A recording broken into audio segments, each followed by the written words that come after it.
অবশেষে শাপলা-কলি মেনে নিয়ে ত্রয়োদশ জাতীয় সংসদ নির্বাচনে এনসিপি অংশগ্রহণ করবে বলে জানিয়েছেন দলটির মুখ্য সমন্বয়ক নাসিরউদ্দিন পাটোয়ারী। জানিয়েছেন তাদের পছন্দ সাদা শাপলা বা শাপলা, তবে এখন দলটি শাপলা-কলি নিয়েই আগাতে চান। বলেন আগামী নির্বাচনে হাড্ডাহাড্ডি লড়াই করবে ধানের শীষ আর শাপলার কলি। দুপুরে প্রধান নির্বাচন কমিশনের সাথে বৈঠকের পর এসব কথা বলেন নাসিরউদ্দিন। এনসিপির ৩ সদস্যের একটি প্রতিনিধি দল ঘণ্টাব্যাপী বৈঠক করেন সিইসির সাথে। আরপিওর সংশোধন বহাল রাখার দাবিতে বিএনপির বিরোধিতা করছে দলটি।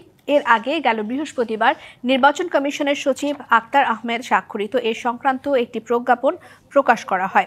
তাতে নিবন্ধিত রাজনৈতিক দল এবং স্বতন্ত্র প্রার্থীদের জন্য প্রতীকের তালিকা প্রকাশ করা হয়। এতে শাপলা-কলি যুক্ত করা হয়েছে।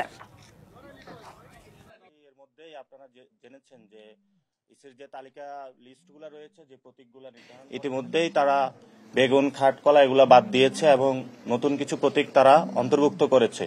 যদি কোনো অন্য দল আবার এটার জন্য আবেদন করে তাহলে শাপলা-কলি নিয়ে একটা সিমিলারিটিস তৈরি হবে। সেই জন্য হলো আমরা এটা আবেদনের মধ্যে আজকে দিয়ে রেখেছি। তবে আমাদের পছন্দের প্রথম জায়গাটা আমরা রেখেছি শাপলা, দ্বিতীয় রেখেছি সাদা শাপলা, তৃতীয় রেখেছি শাপলা-কলি। ধানের শীষ এবং কলি দুইটার মধ্যে ইনশাল্লাহ হাড্ডাহাড্ডি লড়াই হবে।